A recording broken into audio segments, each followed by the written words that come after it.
I applaud her for her tenacity in defending human rights. And I saw the way in which she stood up to the Minister of Territorial Administration. If Metro and Liscom had not adopted the attitude that she did, she would be either in jail or house arrest today. But people have to learn to push back. I just want to announce that I'll be hosting Barrister Linscomb very soon. Okay. In an interview. I hope it's going to be more friendly than it has been between you and I. It will be even more so. Especially since this one between you and me has been so friendly from beginning to end. The Beyond Africa podcast. Welcome to the Beyond Africa podcast, the only platform where experts share their views on African issues. Ladies and gentlemen, you are welcome to the Beyond Africa podcast with me, Ngalim Bernard, your host. At the Beyond Africa podcast, we share African stories that change lives. We are still in Cameroon, where we are discussing the presidential elections of October 12, 2025. The elections came and went, but the ramifications and the effects are still there. Issa Chiroma Bakary, based on results that he published from the ballot box and from the polling stations, still maintains he won the elections. But the Constitutional Council declared Paul Biya the winner of the elections. Cameroonians are caught in an impasse, and they want to determine and know who actually is the legitimate president of the country. Would legality mean legitimacy, or does legitimacy require legality? And as we discuss these issues, we have today in the studio Dr. Simon Munzu, who observed these elections, and we've had him before. We had him before the elections. He shared opinions with us, and now after the elections, we want to hear from him all the things. But before we go into that, thank you all, dear viewers, for always subscribing, liking, sharing, and commenting. I love the comments more because sometimes they are challenging and they put us to task. They help us review our thoughts and how we process our ideas and the guests we invite here. But the bottom line is, we bring to you the best guests, people with insights, and people who can analyze the issues with genuine authenticity, without necessarily playing to what we would like to hear, but telling us what we need to hear. It is on this basis that we have Dr. Simon Munzu here today. Dr. Simon, you're welcome to the Beyond Africa podcast again. Oh, thank you, Bernard. Thank you for having me again. You are a busy man. I tried to bring you here before, but you've been all around the place. Well, yeah, that happens, but I'm glad to be here now. One would have thought that expecting Paul Biya to go take his retirement at this age would mean that people like you, who are the generation after him or close to him, would have been taking the reins of the country. And we saw Chiroma Bakary, 76 years old, rising up to the task. But the Constitutional Council said he didn't win the elections, and he maintains that he won the elections. He published results from the polling stations on his Facebook page. Does that tell you anything? Well, that just tells me how, number one, polarized our society still is. I hope that the day will come when Cameroonians will share the same sense of values. Is that possible, that everybody shares the same sense of values? Yeah, by and large, in a society, yes, that is possible. In a society, by and large, people should share the sense that it is wrong to tell lies, that it is wrong to steal, that it is wrong to kill. Yes, by and large, in society, people should do that. And that is why when the few who step out of the line are usually arrested, charged, tried, imprisoned. So by and large, yes, society should have a sense of shared values. And so what we see in this election, especially since the announcement of proclamation of the results, is on the one hand, one party and its candidate who say that they won the election, and their claim is supported by the Constitutional Council, which in our constitution has the sole authority. It is the only authority empowered by our constitution to proclaim the results of the election. But we have another candidate who also claims that he won the election, and his claim is supported by, if you ask not to avoid forgive the tautology, his claim is supported by his supporters. So the difficulty that I, as an observer, have is to set between these two, who is telling the truth and who is lying, who is correct and who is false. Now, some people would want me to say, oh, no, did this you see? You saw people counting ballot papers at the polling station for this and that person. Yes, we saw images of that as broadcast by those who had an interest in seeing that those particular images were the other party may well say, well, we didn't broadcast similar things, but similar things happened in our favor. So Bernard, to be honest with you, where I sit as a citizen, my problem is, who of these two should I believe? Now, in a normal situation, one would have said that precisely is why that is precisely why the law in our electoral system gives one authority the power to say who won. And that authority's pronouncement is final. In our constitution, in our electoral system, that authority is the Constitutional Council. So in a normal situation, given that it is possible that either side may be claiming victory for itself, the arbiter is the Constitutional Council. The problem we have, and therefore it is to the Constitutional Council that I would want to turn to say who won the election. The trouble, however, Bernard, is that our Constitutional Council does not enjoy, the trust that it ought to enjoy from citizens, the confidence that citizens ought to place in this institution, to the point where they would say that, yes, we agree with the law which says that your decision, your pronouncement, your proclamation is final. What we are seeing today is Cameroonians saying, in effect, we do not agree with our constitution. We do not agree with our electoral law, which says that your pronouncement is final. And why are they saying that?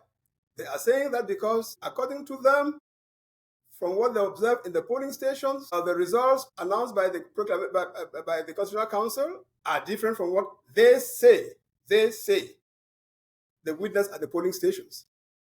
So it's not an easy issue, and it's not one on which personally at this moment I take a stand precisely because of that imprecision. And that's where we are. Today, as of today, the 21st of November, 2025, we have a president who, following what our law lays down in our constitution and our electoral law, was proclaimed the victor of the election, took the oath of office, and from the 6th of November, commenced a new term as president of Cameroon for 7 years. Against that, there are those who say, forget about the constitution, forget about all of that. What we know is that our man won. Our man won, and our man is Chiroma. All right, the problem, however, is how does your man, if I may put it that way as an observer, how does your man Chiroma get to A to D? Yeah, Doc, before we get to answer that question, as you were developing your points, I was having many follow-up questions were popping up in my mind, but I wanted you to lay the groundwork and establish your thought pattern to the end so that we can have a reasonable conversation going forward. One thing I want to note with the viewers is that you are no stranger to such situations where the legal and constitutional organs declare the results, but the population and the other candidates have a different view because of what they observed at the ballot box, which says that what you observe and what you see and what you feel may be more trustworthy than the situations. I'm talking about the Ivory Coast in 2010. You were the deputy representative of the Secretary General of the United Nations at that moment in the Côte d'Ivoire, and this situation came up. So what happened that the Constitutional Council, Seredi, reversed itself in the same process, and their man, who was a Ouattara at the time, got into the presidency? Well, first of all, just for correction, it doesn't change much from your substantive question, but the correction is, at the time of the Ivorian post-election crisis of 2010-2011, I was the director of the Human Rights Division of the UN mission in Côte d'Ivoire. Yes, subsequently, as you say, became the Assistant Secretary General and the Deputy Special Representative of the Secretary General. But that was later. That was around 2014. But for that period, 2010, 2011, I was there. And in fact, I was, as it were, the face of the mission at the time because the entire thing was projected from the angle of abuse of human rights. And so, as director of the Human Rights Division, I was very much involved in trying to sort things out. Now, and I want also to say that, yes, in addition to Cote d'Ivoire, we have on record instances of Kenya at one time, the late Raila Odinga disputed the outcome of an election and even went to the point of not only just proclaiming himself the winner, but taking an oath of office, swearing himself in as president of Kenya. I think viewers will remember that similarly in Nigeria at some point, Moshood Abiola, I believe, contested the election, did not agree with the officially announced outcome, and went on to swear himself in, and so on. So these cases do occur. They do occur. Now, in Cote d'Ivoire, coming to your specific question, President Gbagbo, as you know, was the outgoing president, and the main challenger was Alassane Ouattara. Now, there was a constitutional council staffed and headed by people who were all appointed by Gbagbo. And so, as so often happens in Africa, these people tend to support the candidate, especially if it's that candidate who appointed them to office. Now, so the Constitutional Council, headed by, I think, Mr. Yahoo and Ndre, proclaimed Mr. Gbagbo as the winner and swore him in, administered the oath of office to him. But then the protest, the challenge by Ouattara continued unabated. And Ouattara's challenge was particularly forceful in that, number one, he was a very well-known personality around the world. And number two, he had a very strong nationwide political party that was present everywhere in Cote d'Ivoire and whose militants mobilized around him.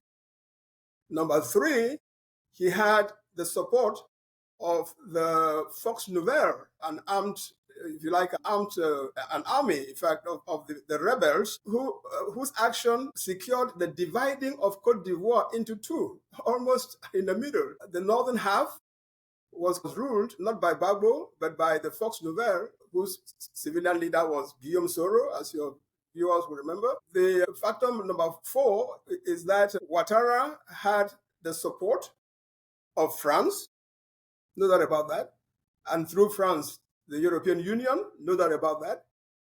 So the pressure on Gbagbo was great, coming from all these forces put together. And as you know, ultimately the matter ended in an armed confrontation in Abidjan, including in the palace, the presidential palace in Abidjan, where Gbagbo was removed forcefully from office by the barrel of a gun, by military support forces loyal to Ouattara, supported by French forces on the ground. And after Gbagbo was removed in these circumstances, they then had a second oath of office. Oh, by the way, when Gbagbo was sworn in, Ouattara was also sworn in behind the scene. And Ouattara organized a second swearing in, I believe on the 20th of May, 2011, after Gbagbo had actually been dislodged from the palace. That's a scenario which, well, it is there for the record, it is there for history, and we are bound, as we are in this situation in Cameroon. You do well to recall situations like that. Is that where we're heading? Fantastic. I really want us to dwell on those issues because these are possibilities that could happen in Cameroon. So let's think about them very, very critically. And I just want to make a summary of the points you made that were in favor of Ouattara that led to the revision of the results, and Ouattara finally became president. So Ouattara was well known around the world, and he had a strong national party across the country that subsequently led to a division of the party of the country, because he also had the support of the rebels, Les Forces Nouvelles, that were led by Guillaume Soro. Then he was also supported by France and the EU, and Gbagbo was subsequently taken out of the presidency by the Battle of the Gun. So in this case in Cameroon, now we have the European Union and France have not congratulated Paul Biya. Some say that means they have not recognized the elections as being transparent. Do you share that view? Well, if by that they mean that they are saying that there has been no formal act, for example, a letter, a message, or whatever, coming from France and the EU, I mean, that's a fact. Until further notice, it is a fact, so we cannot dispute that. But what do we read into that? That's where views might differ. There are some people who want to read more into that than I would. Obviously, what that signifies that France, which usually, especially for one of these former French colonies, will be very enthusiastic, would obviously want to be the first seem to be the first to congratulate the winner. If it hasn't done that up to this point, yes, the significance is that they are not as enthusiastic, or they're not as warm to the idea that President Biya has proclaimed the winner as they would want to be. However, let us not think that in itself means that they disavow the new Biya term to the point of disengaging with the current government, which is still led by Mr. Biya. If that is what people are trying to insinuate into this, then I would say be careful. It doesn't necessarily mean... Why should they be careful? They should be careful because that's how diplomacy works. And ultimately, France will act in accordance with what France sees to be its interest. If France finds that in spite of its displeasure about the circumstances surrounding this election, it finds that its interest in Cameroon are better served by its continuing relationship with the incumbent regime, France will do just that. If it finds that it doesn't need the incumbent regime and that those interests can better be served by its backing Mr. Chiroma, it will veer towards Mr. Chiroma. So we have to observe and see which way it goes. But I will be very surprised. I'll be very, very surprised if, all things considered, France does not ultimately do like a number of others have done and support or at least do business with the new Biya government. Please remind me, I want us to come to this point. Western governments would definitely prefer a bad government than no government. I want us to discuss about this in a moment. But before we get to that, please remind me if I forget that.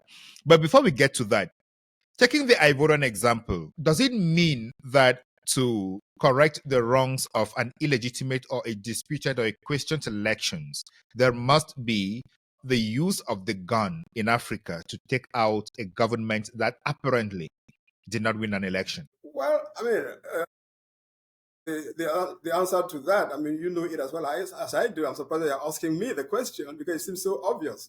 For our viewers. Because if the rule of law does not prevail, what is left is the use of force.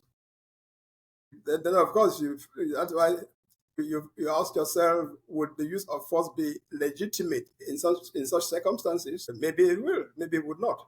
But yeah, I mean, when it comes to the point where peaceful avenues have been exhausted and people find that the only way to get what they want is to fight, they will fight. Incidentally, in the Ivorian situation, you know that the election took place, if my memory serves me right, around the 11th of November of that year. But the crisis that ensued, the post-election crisis that ensued, lasted until Ouattara's second swearing in May of 2011. So you had a period of about 6 months of the standoff between the Gbagbo government and those who were protesting that they won the election. So in addition to that, Burkina Faso, there was a popular uprising that took out Blaise Compaoré, who happens to be a friend of Ouattara, and he's been in Cote d'Ivoire since then. Besides the barrel of the gun, presidents can also be ousted by popular uprising. So what do you see as a possibility in Cameroon? I'm not saying that you know what is going to happen, but from an analytical point of view, what do you think is more likely to happen? The status quo remains the way it is, or there is an uprising that results in a military overthrow, or a popular uprising that marches out and takes President Paul Biya out of the presidency? Well, brother, you're forcing me to speculate. You say analysis. Yes, Absolutely. You're forcing me to speculate, and I will. I won't back away from that. I will speculate. The two or three possible outcomes here are this. Number one, that Issa Chiroma recognizes the de facto reality that President Paul Biya has just commenced his 8th term, a term of 7 years, and that's so he lets the election, this particular election, behind him, and the matter ends there. He continues to insist, as he's doing now, that he is the quote-unquote president-elect, and he's going to, as I heard him say in the speech the message that he circulated a few days ago, that he puts it in terms of having received a mandate from the people to defend their decision to the very end, including even if he has to give his life. He said so. So if he takes that position, then, of course, we would have a situation where Mr. Chiroma will cast himself as an opponent to the regime with a view to replacing the regime. The sooner the better, from his perspective. But how will he do that? How will he do that? There are only two possibilities. He either mobilizes the Cameroonian people fervently behind him and his cause, and the people will find a way by acts of civil disobedience and so on and so forth, going into the streets when he asks them to do, and so on, to the point where they overrun, the response from the other side, because there would be a response from the other side. Let's make no bones about that. And so if he has a capacity to awaken and mobilize the Cameroonian people to that extent, to that point, then yes, you can envisage the incumbent regime being overthrown by popular action. But if you ask me, as a realist, Bernard, at this point, I don't see Mr. Bakary as having that capacity, the capacity for that level of national mobilization. I would like him to prove me wrong, but I don't see him having that at this point. The third would be for him to say, I'm not so sure that I'm not giving this thing up. I'm not so sure that I can mobilize the population behind me, even though I think they may want me to be their president, but they won't follow me if I call them to the street and all of that. So what am I going to do? I am going to shoot my way to A2D. Okay? And in that case, he would have to muscle some military force, recruit an army, train it, equip it, and deploy it to face the forces of the Cameroon government. Now, that's theoretically speaking, that is a possibility. But again, I said theoretically speaking, I don't know. I've not been in touch with Mr. Chiroma. I know him, he knows me, but since this thing started, we haven't spoken. I have no idea what he has in mind. I'm told he's out of the country right now. Where is he? What is he doing? What is he planning? I have no idea. So subject to that, I would say that the way things look at the moment, I don't see him having that capacity either. So those are, in terms of analysis, that's the way I see the state of the game at this point. So in terms of whatever you're saying, Paul Biya's mandate is going to end after 7 years, irrespective of the current mobilization that we see in the country. No, yeah. If by mobilization, Bernard, you are talking about today's level of mobilization, then my answer to you unequivocally is yes. Okay, yes, let's the present level, the level of mobilization, if mobilization there is, because it's one thing. Protest is one thing. Protest is one thing. Mobilization is very different, So if what I observe now as a current level of mobilization, if that is all that there is to it, yeah, then my answer would be yes. Good. We'll talk about the capacities to mobilize and the capacity to get a military later on about Chiromas. But I wanted us to revisit our conversation we had before the elections. And in that conversation, you said the change in Cameroon would only happen after the 2025 elections, irrespective of who wins that election. And you did not believe that this is going to be led by any politician. You said it was going to be driven by Cameroonians and not political leaders. Do you think we are at that point already? I'm glad you bring that up, because it gives me the opportunity to reassert what I said there. Let me tell you, Bernard, in the run-up to this election, I did not support any candidate. I did not endorse any candidate. I did not campaign for any candidate. You know why? Because I said to myself, come the 12th of October 2025, Cameroonians are going to elect someone to be their president. That someone is a Cameroonian. He or she will be our president. So I'm not going to knock my brain, trying to sort out among these 12 people who of them should be that person. Hold on. Yes. Do you mean that at a time you already knew that irrespective of the situation, Paul Biya was going to be declared winner by the Constitutional Council? No, I'm saying that at the time. I said that irrespective of the situation, one person was going to emerge as the president of Cameroon.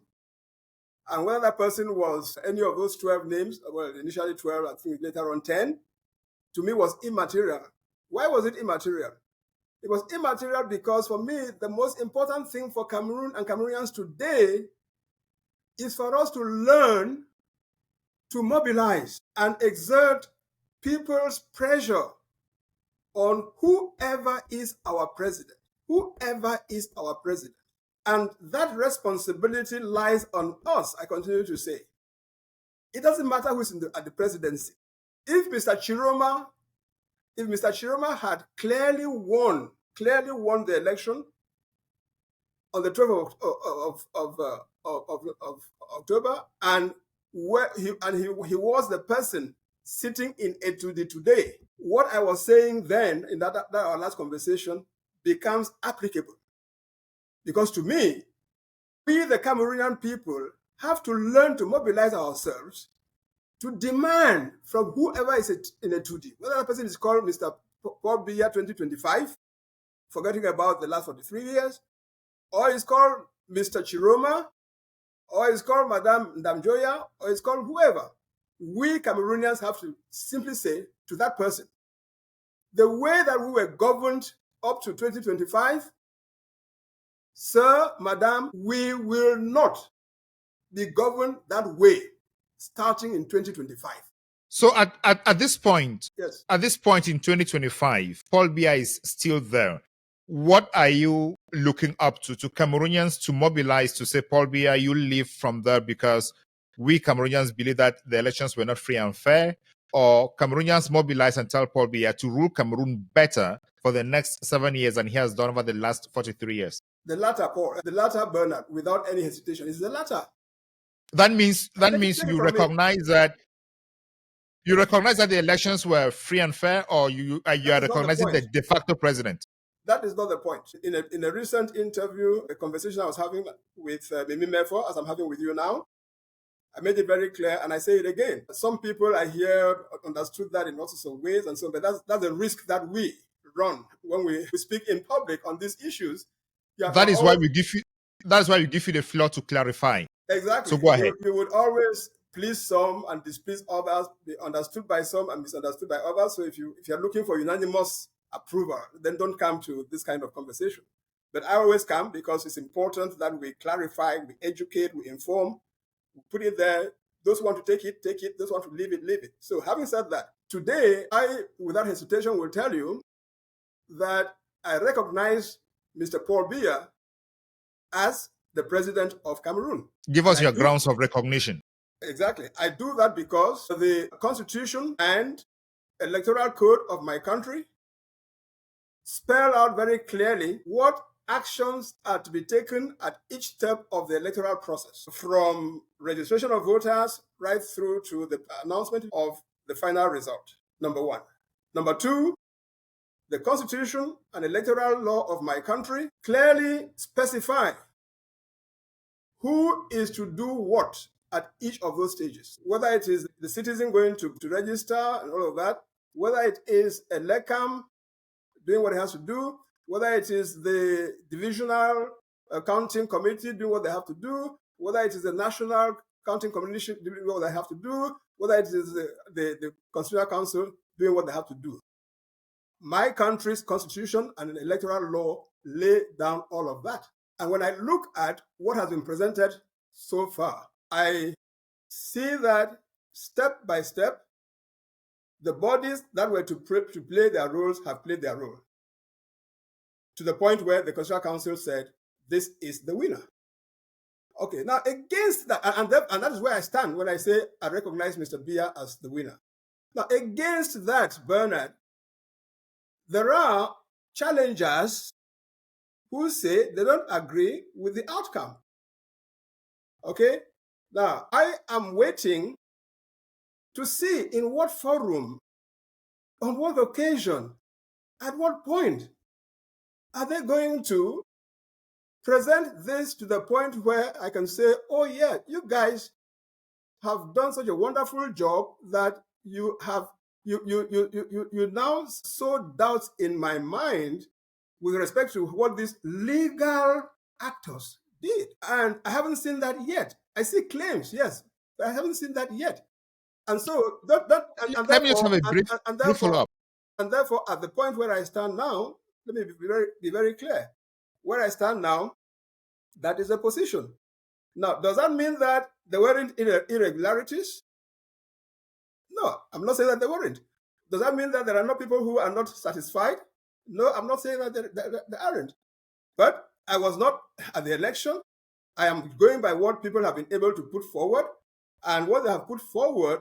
You know why? You know why election observers, when elections are conducted and there are international observers and all of that, you know why pretty often the observers end up by saying, yes, we observe irregularities, but not of the degree to cast doubt on the overall result. That happens. I wouldn't. No one is going to box me into feeling that if I admit that there were irregularities, I must therefore join the conclusion that what was pronounced by the legally constituted authority was wrong. No, I wouldn't do that. So let's break this down. You agree with the results as they have been declared by the Constitutional Council simply because they followed the various steps prescribed for by the Constitution and the Electoral Code. Yes. Yeah. Correct. So whether these results, so you have not seen, you have not been able to analyze the results per se from polling station to polling station or by region as raw data because the Constitutional Council and ELECAM have not published the procès-verbal. Yeah. I have not seen them. You've not seen them. You've not seen them either. Yeah. All right. But have you had an opportunity to look at the procès-verbal that Chiroma published on his Facebook page? Well, I haven't seen them. I haven't looked at them, but I've heard about them. And those who told me about them, I believe them. But again, what is the significance of that? I don't want us to look at the legal significance at this point. I want us to look at the reality, the reality of the results. Because if Chiroma is making the claim and publishing procès-verbal that those are from the polling stations, and there have been some other analysts who have done some arithmetic and they're saying that they disagree with the results from declared by the Constitutional Council.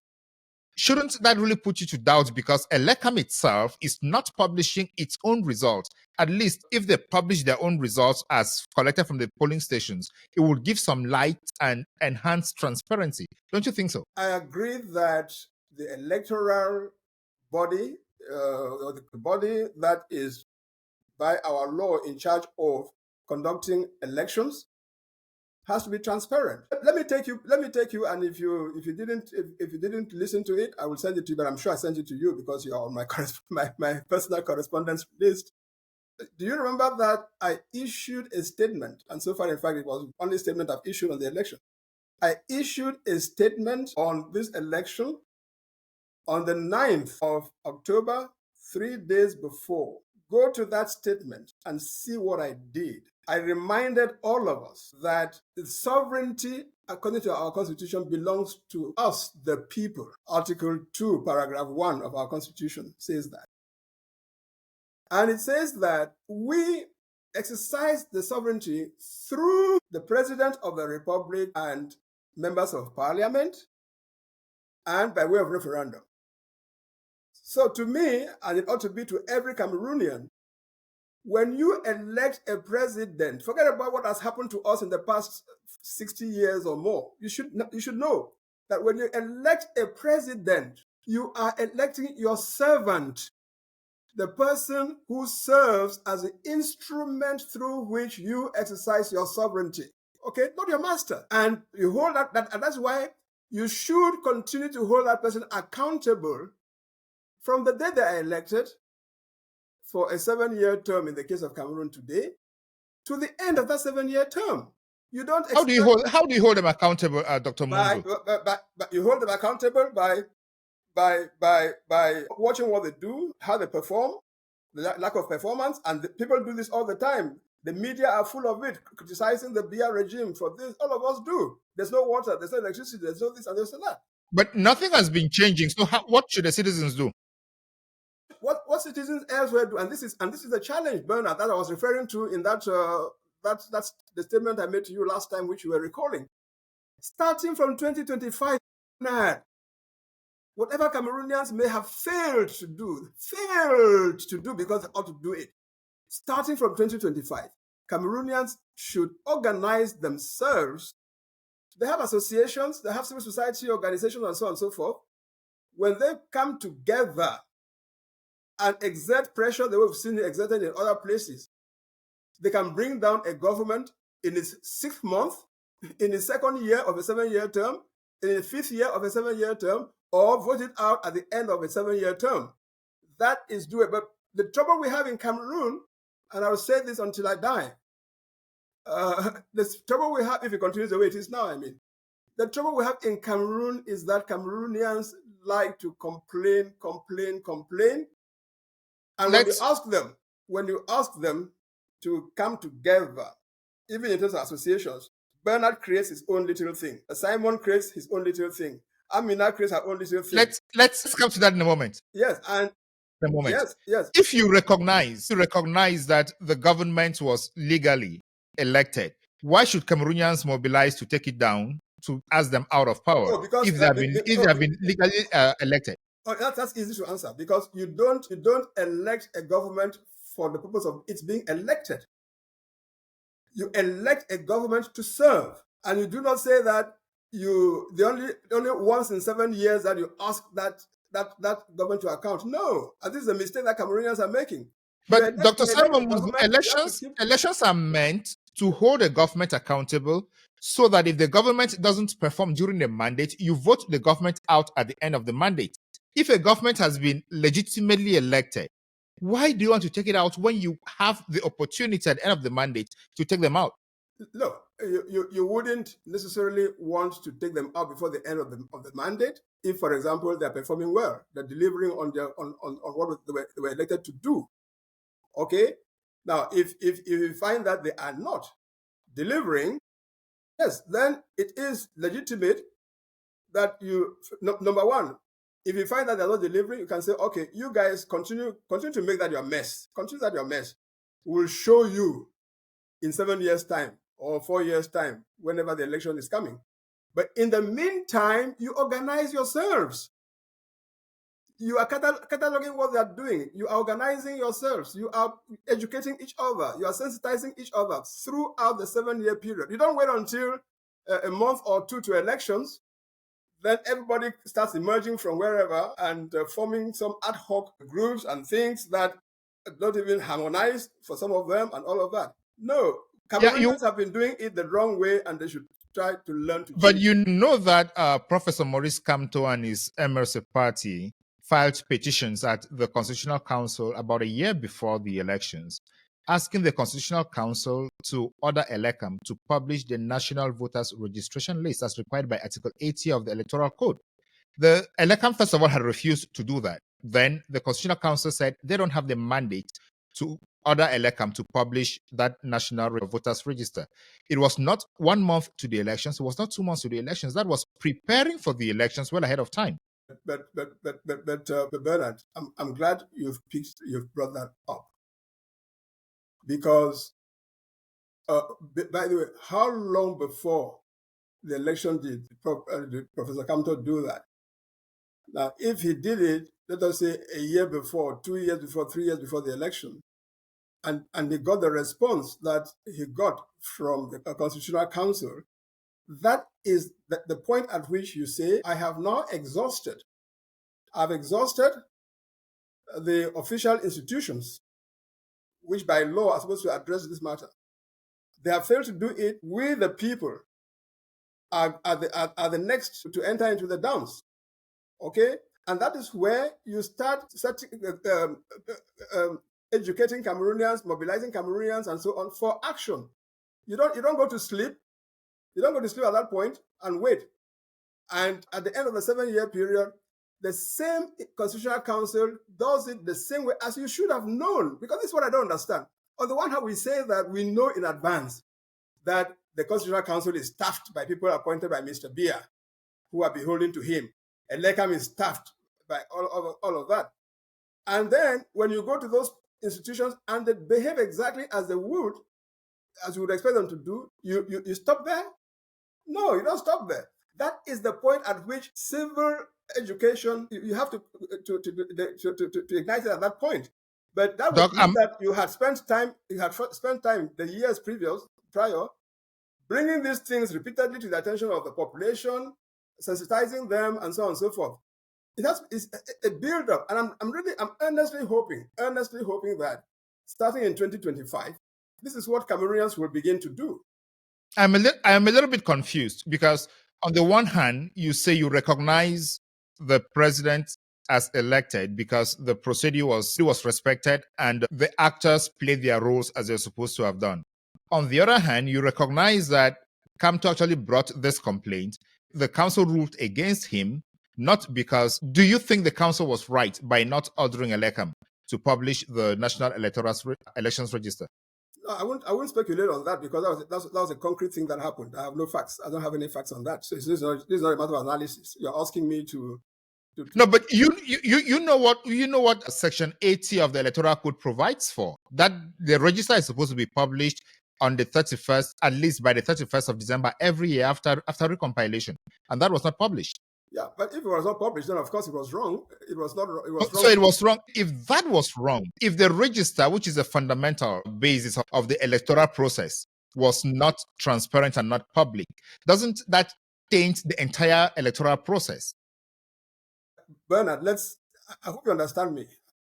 I am understanding you very well. I want our viewers to also understand you. Let me say precisely. Let me take that example to illustrate what I am advocating. The state of the electoral register is critically important to electoral fairness, transparency, and all of that. We agree.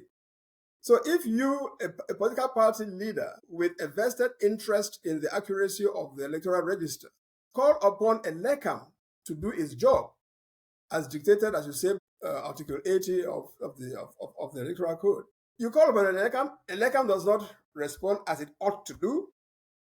What is your recourse? You say there is the Constitutional Council. You go before the Constitutional Council, which is supposed to be the arbiter on electoral matters.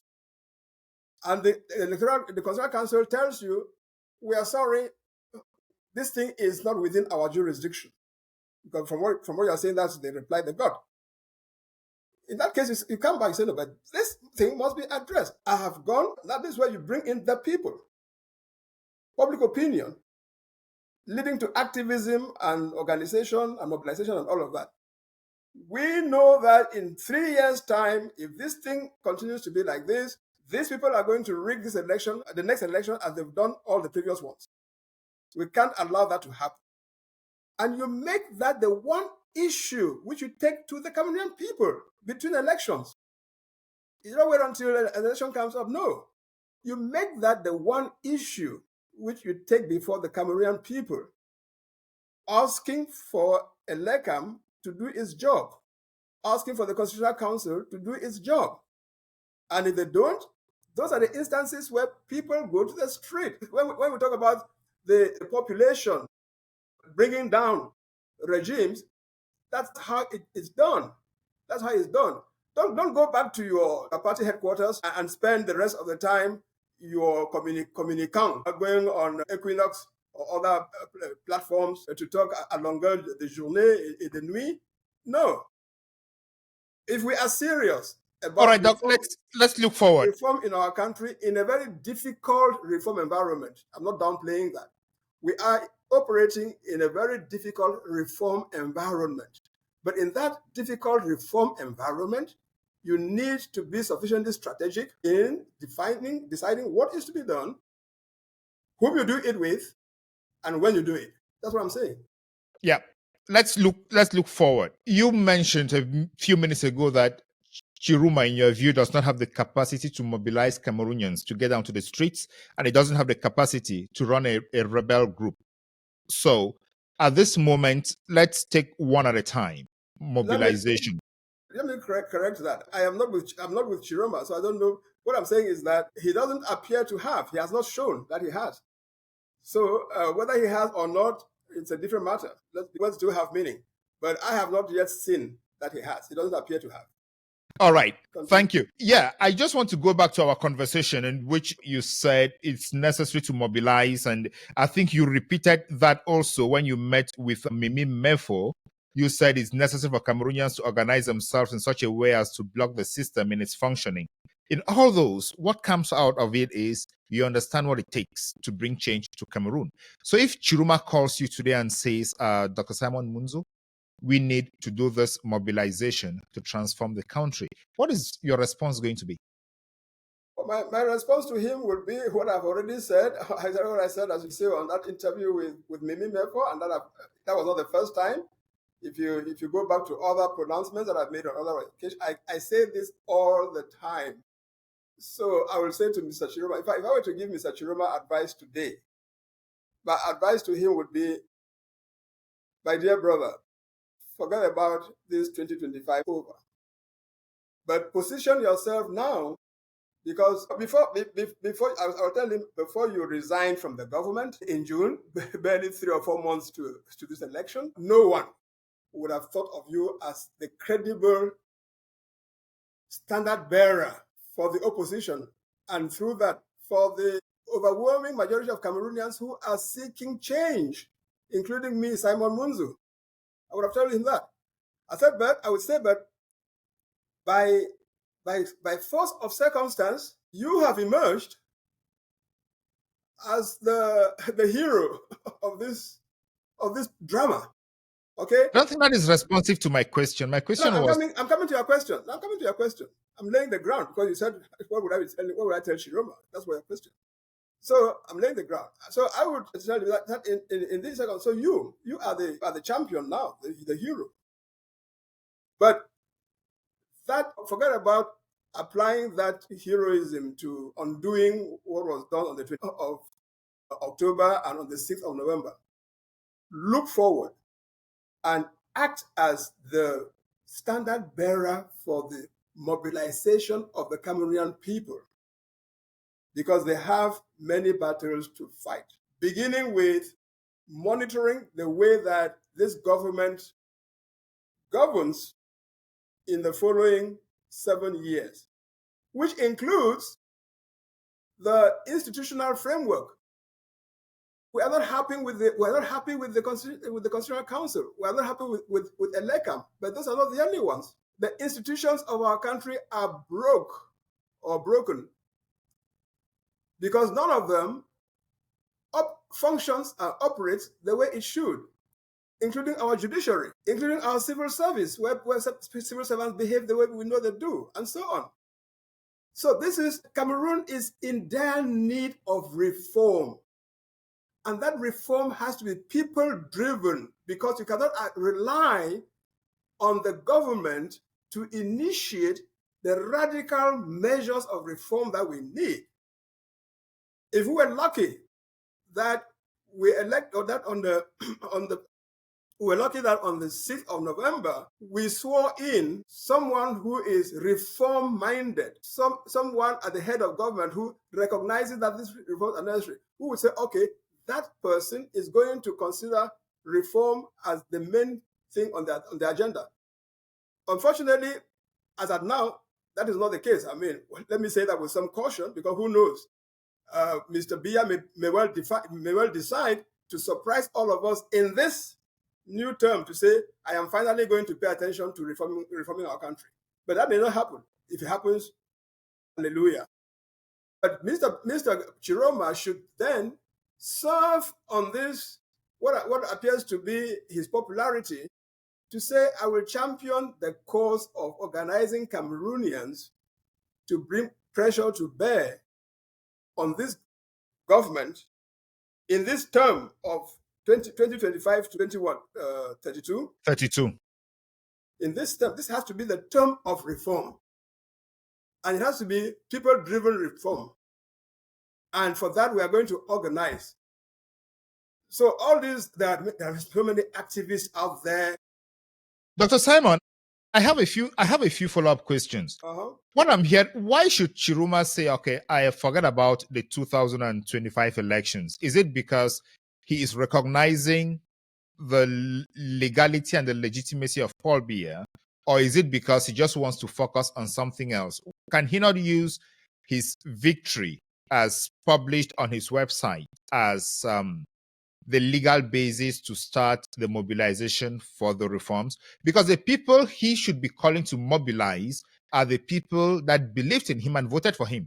And some who did not believe in him, but I've seen that those who voted for him. Should he expect people who did not believe in him to now support him? I don't think so. So what should be the basis on which he's calling Cameroonians to come and support his mobilization for change in Cameroon? Well, the basis should be the same one that he is putting forward now to claim victory. He is saying that Cameroonians liked his policy, liked him, and voted for him, okay? And his victory was stolen. But the victory having been stolen, he should then be able to go to the same Cameroonians and say, you know what? Our victory has once again, because it's not the first time, people will play back to Frundi and Camtor and so on. It's not for the first time, but the victory of the people has once again been stolen. But we, the people, have to organize, starting from today. We cannot wait another 7 years to do that. Starting from today. Are you in any way advising Chiroma to create a confidence crisis with the people he will be asking them to support him? Because if their victory was stolen and he is not fighting to defend that victory, why should they trust him that he is going to actually lead the mobilization to reform? A leader must lead, okay? A leader must lead. And that includes you being able to convince the people who are following you that at this strategic moment in our walk forward, this is what we need to do. Okay? If you are not going to be able at that mark point to tell them, this is where we are. I've examined the situation, and I believe that is how we should be going, and persuade them. Then you're not a leader. How would you persuade somebody? You're not by. How would you persuade somebody to believe in you? Meanwhile, the person had already believed in you, and you left him halfway. No, you're not living. You've not left the person halfway in this particular situation. But the person believes that he voted for you. You won the election. He is ready to support you to reclaim your victory, and then you say, "Forget about that victory. Let us think about something else." Ask that person how they want you to reclaim the victory. That is a question for Chiroma, and that is how those who supported Chiroma, I think, should be thinking by now. No, it's not a question for Chiroma. It becomes a question. In any case, if I were Chiroma, it becomes a question for the people, not for me. Do you mean Chiroma made a statement he made recently without consulting with his people, without thinking what the people who supported him are thinking about? Who are the people who supported him? Are you saying that the millions who voted for him, taking even the official, even though it was more than a million, as claimed by him, it was much more than a million? Are you talking in terms of consultation? Are you saying that he consulted that 100 or 2 million plus people? No, I am not saying. I'm asking you if you think that he did not consult them, and if you think that he did not think about what the people were thinking about. What has been the mechanism for consulting them since about 27? What do you think, therefore, is the basis of his statement? The statement that what? That he made, that he's going to defend the mandate that the people gave to him on October 12. Well, I don't He know. said on October 12, 2025, you spoke, you made your choice, and for daring to defend that choice, some Cameroonians have fallen under the bullet of a desperate regime. Yeah. And this is the mandate that you gave to me. That is him talking. Yes. So exactly. He made this statement. What do you think is the basis of this statement, therefore? Well, I mean, I'm not his speechwriter. I'm not one of his advisors. I am not him, so I wouldn't know. But what I'm saying is that regardless of who his speechwriter was, regardless of who his advisors are or were, regardless of even his own personal thinking, I would say that at this point in the game, it's a losing battle to say that at this point in the game, what I am going to focus on is to defend your vote. What is the difference between which is tantamount to saying that my goal is to get Biya and his regime out of it today and down from power. Okay? Yeah. By contrast,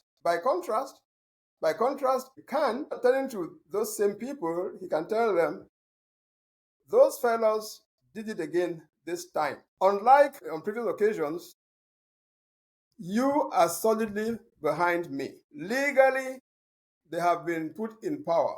But we, the population, we, the masses, are, number one, the one for whom power should be exercised. Number two, the ones who should monitor the exercise of power for us. We are going to organize ourselves. And you look into every sector of governance in this country. You can create working groups to give you an état de lieu in our justice sector where everybody just saying things are bad. What is the degree of bad? You commission a working group to carry you a study, a sectorial study in the area of justice, and bring up an état de lieu of justice. Our educational system, Bernard, is horrible by all counts. Instead of people just going to on the air, television, discussion group, blah, blah, blah, set up, do that in the next 2 to 3 months. Do that in every sector, Bernard. You will have a presentation, a snapshot of the situation in each sector, and that's what, and you use that to mobilize the population. People should be fighting and dying for a cause. Okay. Now, I can tell you, I mean, I'm not a prophet, but I'm not in Mr. Chiroma's mind, but I would like to see whether, at the rate at which things are going, in the next 3 months, 6 months, these people whom we are talking about, they'll be back to their bread and butter issues. I'm hearing two things from you. Yes. The first is monitor and establish état de lieu of what is happening in bad governance. Then the next thing is recognize the legal government that has already been put in place because of the law. Yeah. When they recognize the issues that they already have, and then the present situations of the law have already said that is the situation of the law, and the law is covering for that or taking care of that. What else should be another argument if the recognition of the present government is simply based on the legal processes and legal provisions? Is that not going to boil down to the same argument? No. Let's not confuse things.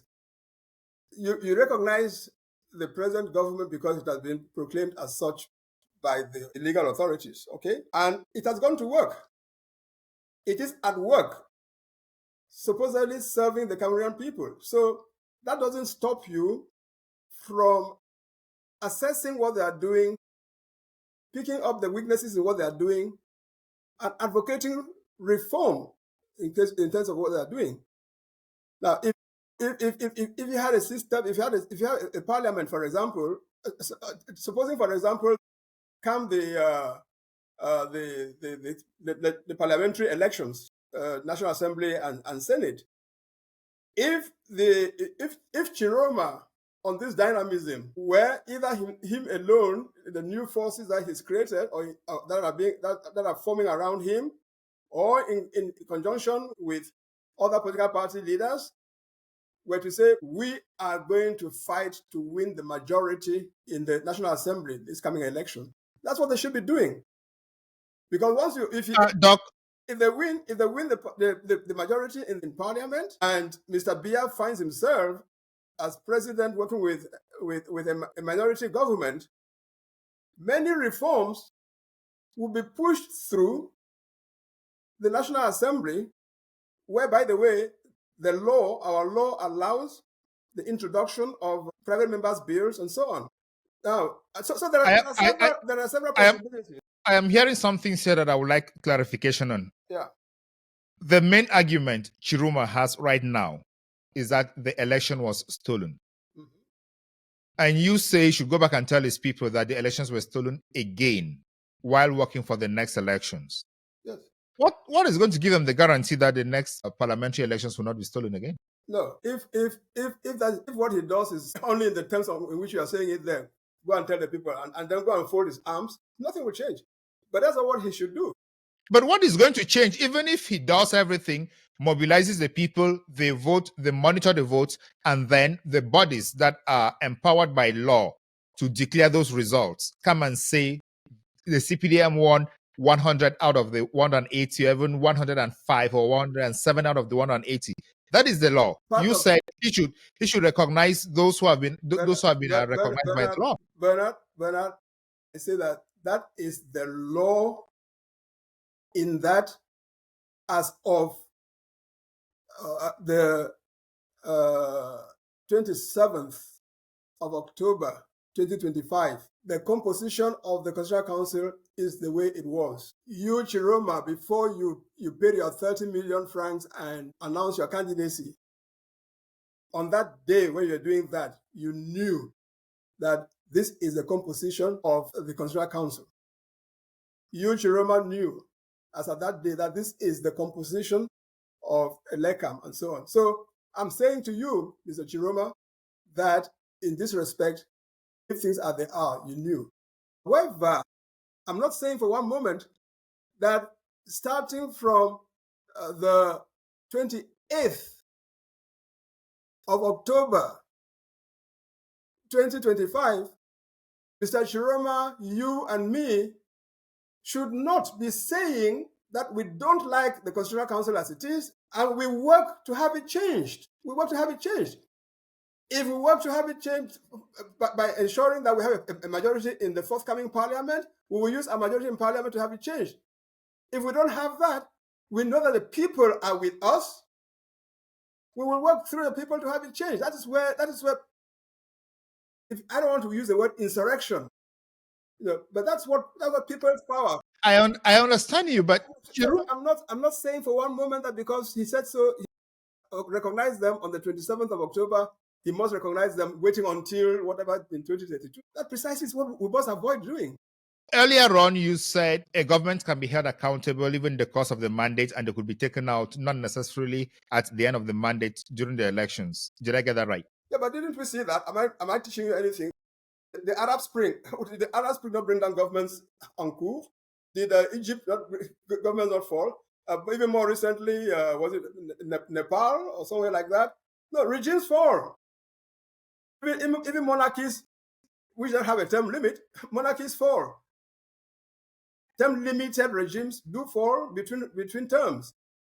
So this is not impossible. So if you also said that identify areas of bad governance and tell Cameroonians that these are areas of bad governance that need reform, he has already identified the foundation of the government, which is the electoral system, as an area of bad governance that needs reform. And he is hammering on that. why should you argue that, or why should you advise him to say, okay, now they are legal, so let's move on? That is an area of bad governance, and that is the foundation of governance. He's hammering, as far as I understand it, and I think I get it from you as well, since the election, and maybe understandable, because since the election, the only thing that is on the card is the election results. So Mr. Chiroma, I haven't heard him make any policy pronouncement in any area. And I don't blame him for that. I mean, it's only a few weeks since we had the election. And the election has been marred by this post-electoral controversies. So I don't expect him to come up with to have come up with policy positions. And if you are suggesting that he has come up with a policy situation, even in the area of elections, I say no. I've not heard that yet. I hear a fight in terms of I want this election, I want this election, and I want this election. A fight in terms of we have to reform this electoral process. In other words, if Mr. Chiroma were to become president, one of his first acts that you and me and the people who supported him we expect him to do will be for him to table a proposal for reform of the electoral code, electoral governing body, ELECAM, and ultimately the Constitutional Council. Are we expecting him to bring up these proposals again? That is the body of his campaign. That is what was in his manifesto. Are you expecting him to bring something new again to be talking about? So you're suggesting that because he put it in his manifesto, which, by the way, specialists like you and people with a particular interest in reading those things have read, are you suggesting that after the election he should no longer revisit his manifesto? At the end of the day, what should he be talking about? I want to understand what you want him to be talking about, because that it is already there. That exactly. It is already there. A manifesto, it is there. A manifesto, you go on an election with on the basis of a manifesto. If you are elected, what people expect you to do next is implement what is in your manifesto, right? As part of a program of government. Now, if you don't win, and you still believe in the content of your manifesto, what do? You go to sleep.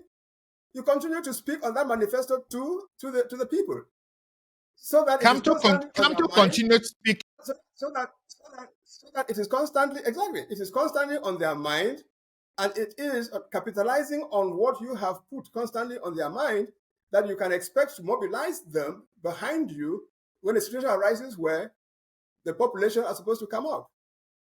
Kamto continued speaking about it.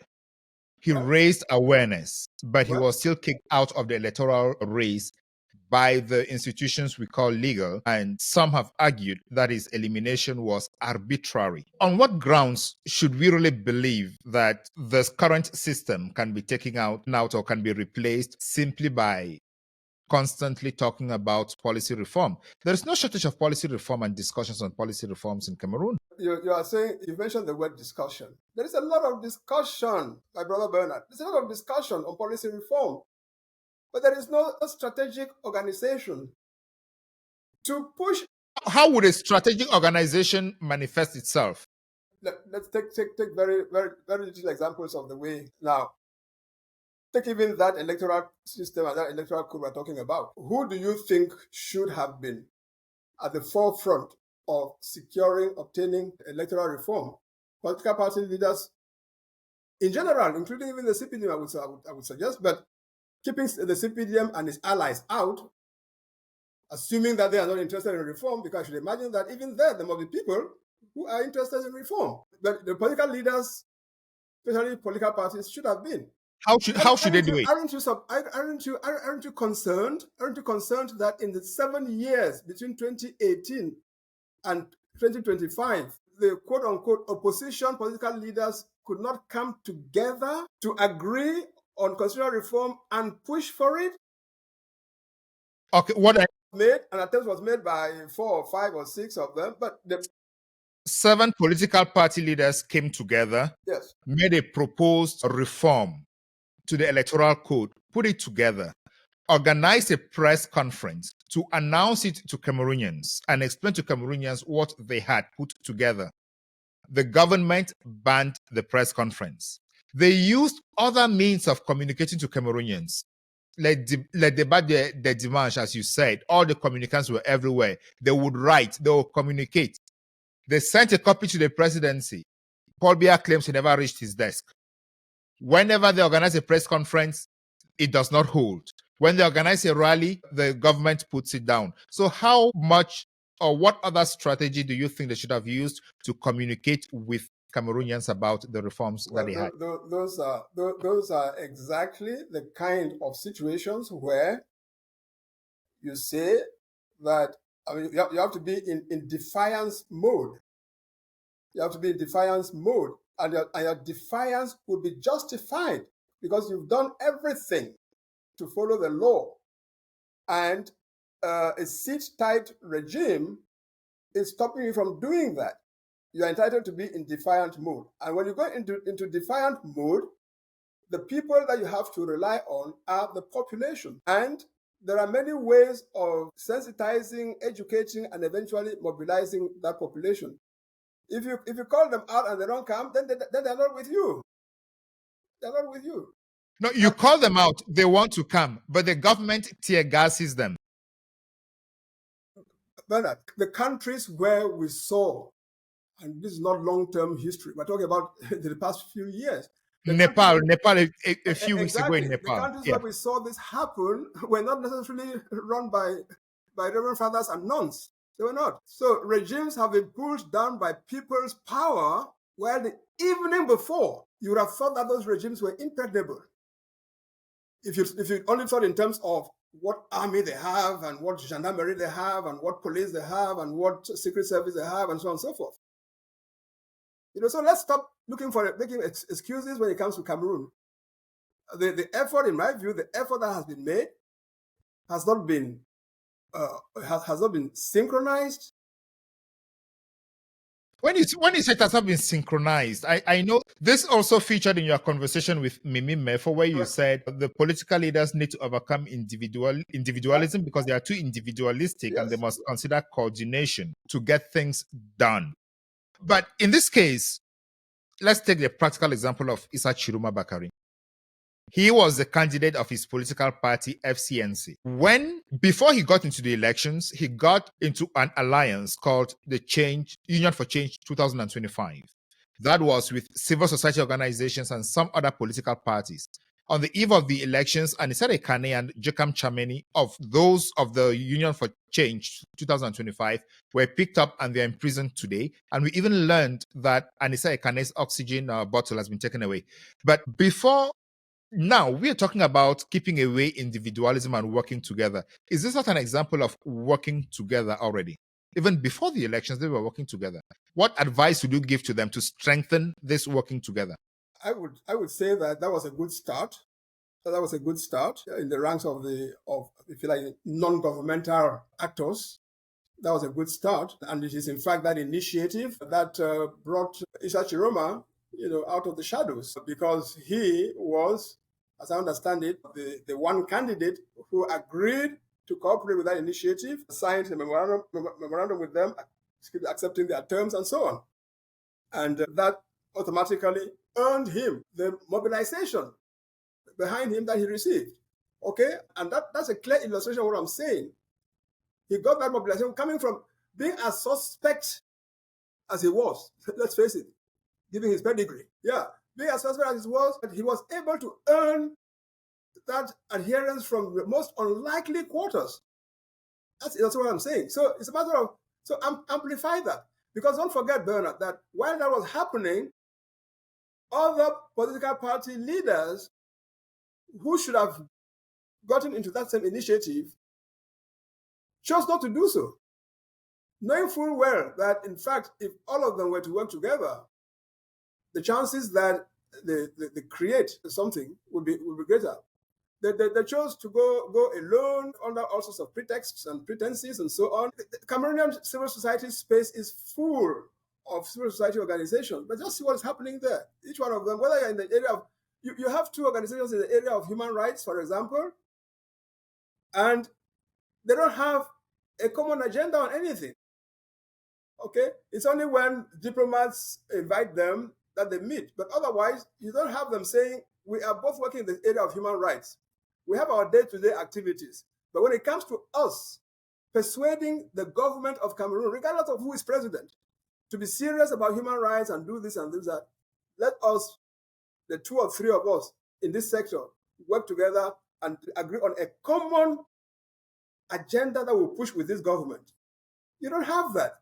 You have the same thing in the area of democratic governance as a whole. So what I'm saying is that as long as it continues to work that way, and the government loves it, it just drives wedges between you folks and the way. So I continue to say, I said it with Mimi or before Mimi, in front of Mimi, I'm saying in front of you, that really 2025 ought to be seen as year one of the coming together of the forces that want change in Cameroon to engage with those, whoever they may be, who for the time being are exercising power in Cameroon.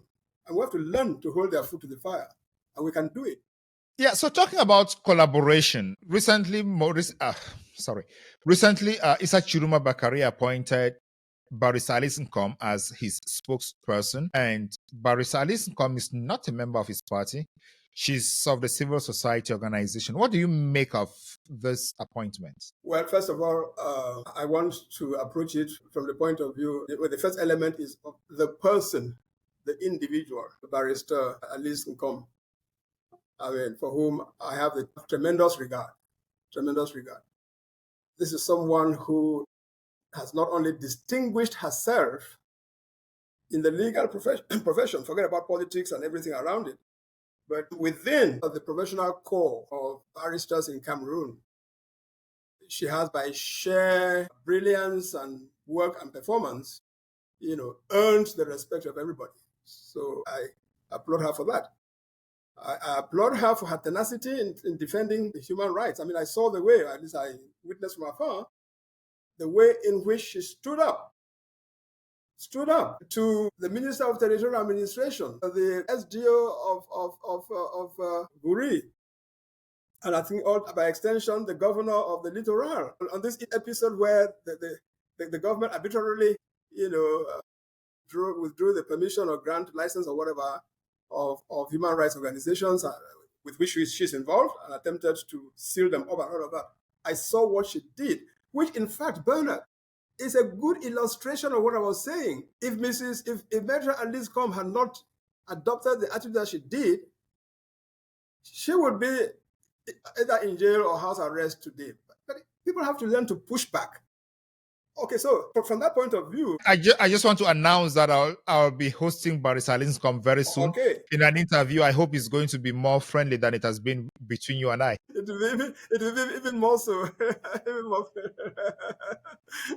Especially since this one between you and me has been so friendly from beginning to end. So from that point of view, Mr. Chiroma could not have made a better choice. Having said that, what exactly is her role? It's not clear to me yet, because if she was part of a public relations team around Mr. Chiroma, and then she is spokesperson from that team, I would understand. But what I gather, and I may be wrong, was that she is a spokesperson in terms of being a kind of alter ego of Mr. Chiroma, who, by the way, for, I presume, strategic reasons, is seen very little, is heard very little, maybe strategic. So is the idea that during those moments when Mr. Chiroma disappears from public view, Barrister Nkom will then, as his alter ego, speak for him? I don't understand what her brief. And I just throw in this because I throw this in last a few days ago in Houston. I was in Houston, and the question of her appointment came up in discussion. And one young man then said, what the comment he made was, these old people always go for themselves, old people. If Mr. Chiroma, who is 76, wanted to appoint a spokesperson, why is he appointing an 80-year-old person to be the spokesperson? So again, in terms of perceptions, when you are sending a message of rejuvenation, engaging the youth and all of that, it becomes a matter of, is it the best thing to do to appoint an 80-year-old as your front person? But I would say that when that 80-year-old is Barrister Alice Nkom, yes, that would be understandable. I actually had a commentary on this channel about Barrister Rizkom's competence, tenacity, and capacity to handle high-level office at her age. Age is not a problem when it comes to There we Alizé. go. There we I go. invite viewers to go watch that commentary. Exactly. Yeah, let's be rounding up. What do you make of news and proposals that have been coming up that Paul Biya and some international partners are proposing to Issa Chiroma Bakary to either become the vice president or take up the office of the prime minister? Well, I mean, I can't. Let's assume it is true. What will you say about that? Well, if it is true, if it is true, it will not be surprising.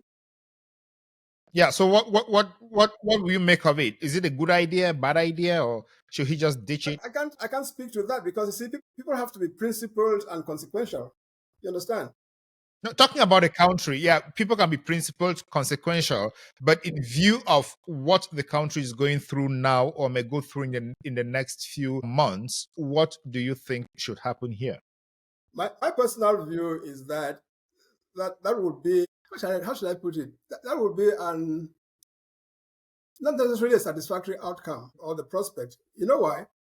Because I believe that a government such as we have today should have confronting it a viable quote unquote opposition, if we can talk of opposition in Cameroon, a viable opposition, something that the people see as the alternative. So if Chiroma is emerging as that alternative, yesterday they thought it was the SDF, yesterday they thought it was the MRC, the day before that they thought it was the SDF. Yeah. So today people may well want to think it is Chiroma and the FSNC. So we do need at any given time to have the people, give the people a sense that there can be an alternative. And as I said, Frundi and the SDF were that alternative. And Frundi told us at the time that he resisted all attempts to get him to form a coalition with the Biya government for that reason. And I salute him for that. The same as Professor Kamto. Professor Kamto gave out to the effect that he was approached for similar deals and he turned down the deal. And again, I would say chapeau to him, because at any given time, we do need in this country, especially now, a force which is not in power, but which is the people's alternative that they can look at and say, these are the people who are speaking to. Otherwise, if he goes and he joins the government and they all become, what we will be having will be, to all intents and purposes, we'll be going back to the one. So for me, it wouldn't be a good move. But I leave it to him to decide when the time comes what to do. All right. Thank you so much, Dr. Munzu. We have spent 1 hour, 30 minutes talking about Cameroon, where Cameroon should go to, what Chiroma should do or should not do.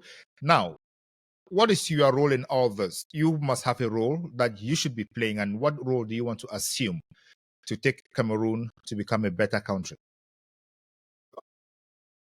A member of civil society, in the sense that I don't have any political party affiliation. I don't belong to government and so on. But at the same time, I'm very concerned about my country. That's why I go out to make these statements, grant these interviews, participate in shows like yours. It's the best contribution I can make. I mean, sometimes it draws me, puts me into trouble, but that's part of it. You've got to be clear-minded what government should do.